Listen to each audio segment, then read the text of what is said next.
1594 es el año en que los jesuitas ocupan la parte hacia la García Moreno de lo que es el actual Centro Cultural Metropolitano. Hacia 1600 estaban ya en esa manzana. En 1605 comenzaron la construcción de la iglesia y en el costado norte de la iglesia se construyeron a lo largo de la primera mitad del siglo XVII, se construyeron una serie de edificios para el servicio de los jesuitas, tanto como residencia como sus casas de estudio. Que ahí también tuvieron su universidad, que fue la universidad más importante durante la colonia, la Universidad de San Gregorio Magno. Tenían también una biblioteca que también era de las mejores de Sudamérica y varios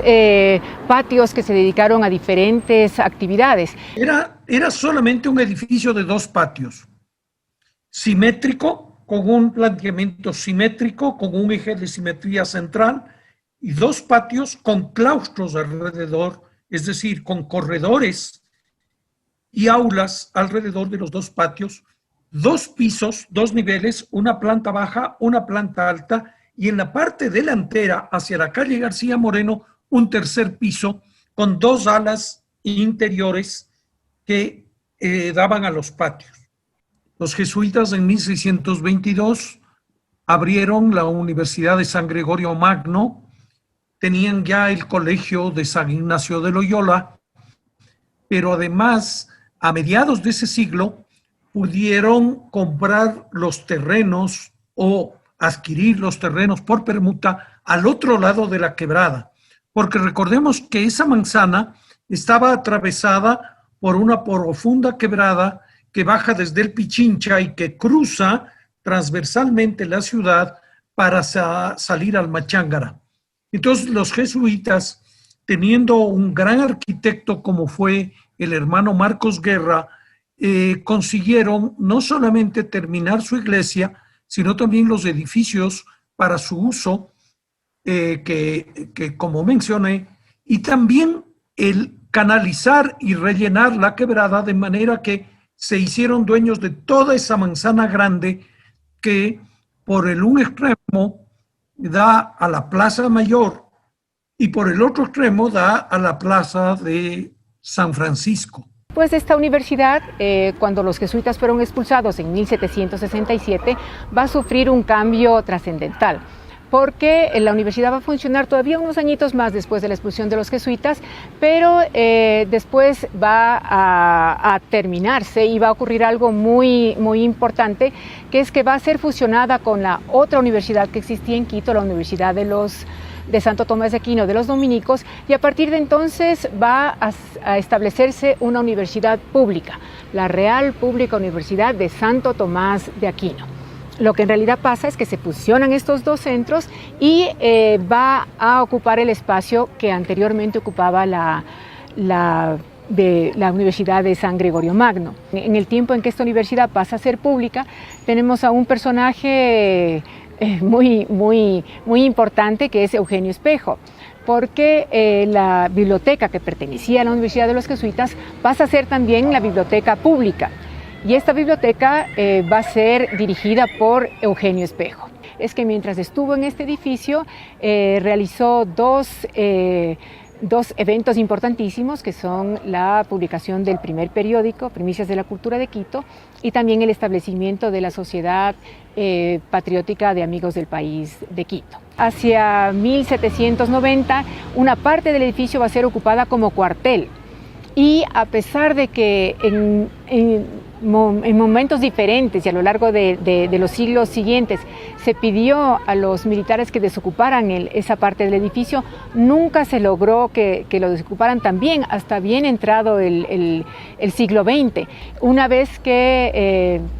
Quito se independiza de España, esta Universidad de Santo Tomás de Aquino va a convertirse en la Universidad de Quito hacia 1827-28, y posteriormente, 10 años después, Vicente Rocafuerte la constituirá como Universidad Central del Ecuador.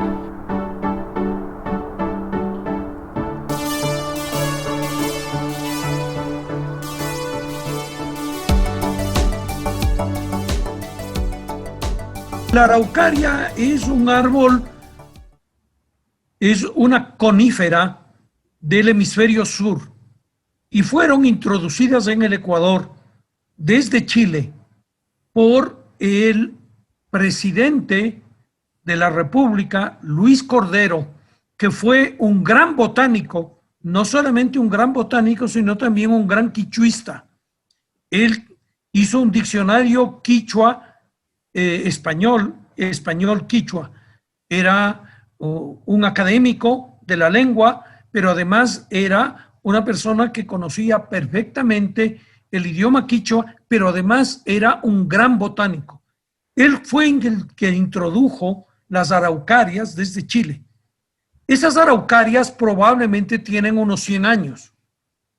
y por eso precisamente han sido reconocidas como patrimonio natural de Quito.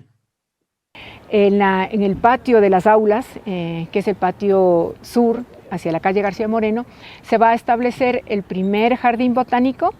a cargo del padre Luis Odiro, y también en la Torre Trunca, que es de la Compañía de Jesús, que recordemos se destruyó en 2 terremotos, el de 1859, se la reconstruye, se vuelve a caer en el terremoto de 1868 y en esa torre se va a establecer el primer observatorio astronómico. Así que tenemos realmente una cantidad de eventos importantísimos para la ciencia que se dan en este edificio. Torre caída de la iglesia se construyó el primer centro de registro meteorológico. El decano de la Facultad de Ciencias va a ser el padre Juan Bautista Menten, un alemán astrónomo, gran matemático, y ahí se va a instalar en la torre el primer observatorio meteorológico, la primera estación meteorológica que lo que hacía era medir la velocidad del viento, la cantidad de lluvia, el asoleamiento, la velocidad y las direcciones del viento, etcétera, ¿no es cierto? ¿Por qué era indispensable esto? Precisamente para saber cómo se comporta la naturaleza y poder ajustar los ritmos de la agricultura a los ritmos de la naturaleza. Después de la muerte de García Moreno, se suprime por unos años la primera escuela politécnica, vuelve nuevamente la Universidad Central y ya desde fines del siglo XIX se comienza a pensar que está demasiado estrecho ese local. Se piensa en otras edificaciones que podrían albergar la universidad, pero a la larga lo que se decide es derrocar el edificio colonial y construir uno nuevo. El edificio que se diseña en 1915 por el arquitecto Espinosa Acevedo es un edificio que podríamos calificarle como ecléctico, es decir, es un edificio en que une una serie de influencias, se reúnen una serie de influencias de la arquitectura histórica, ¿no? Ahí hay elementos del clasicismo y del barroco reinterpretados de acuerdo con con los criterios, ¿no es cierto?, del arquitecto que hará una composición a partir de estos elementos que vienen del lenguaje clásico. Y este nuevo edificio va a sufrir también una serie de eventos curiosos, como es un incendio que va a paralizar las obras que se estaban realizando y definitivamente ya después del incendio se va a pensar que la universidad tenía que trasladarse a otro sitio. Eso se cristaliza en 1945 cuando se hace una permuta entre la universidad y el municipio de Quito, que poseía unos terrenos en la zona que ahora está la Universidad Central. Se hace esta permuta. Pero curiosamente la universidad no va a abandonar definitivamente el edificio, sino hasta 1967. Algunas facultades se quedan ahí. Las materias durante la época de la Universidad Jesuita eran más bien teología, también derecho canónico, derecho civil y filosofía. Obviamente los estudiantes que eran no necesariamente religiosos, algunos después sí seguían la carrera, pero otros no, se dedicaban a la vida civil. Estos estudiantes ingresaban por el patio de las aulas y después por el lado más, el extremo sur del edificio,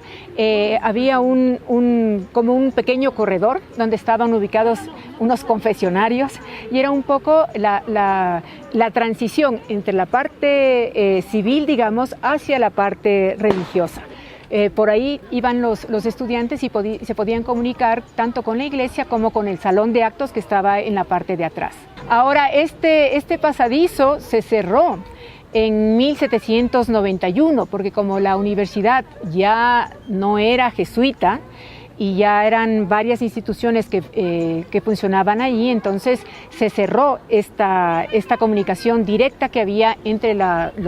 universidad y la iglesia y la sacristía y el salón de actos. Hasta los años 80 en ese edificio funcionaron dependencias municipales como la empresa de agua potable, la empresa de alcantarillado, la dirección de planificación, parte de la tesorería y también, claro, la biblioteca. Cuando en el año 2000 se restaura el edificio, la decisión había sido dedicarle exclusivamente el edificio a actividades culturales. En el espacio del Centro Cultural Metropolitano y también de la parte que ahora es de los jesuitas, definitivamente podemos decir que todos los personajes que estuvieron relacionados de alguna manera con Quito, tanto desde el ámbito político, desde las artes, desde la literatura, la cultura, todo, pasaron por ese edificio, porque definitivamente ahí ocurrió todo.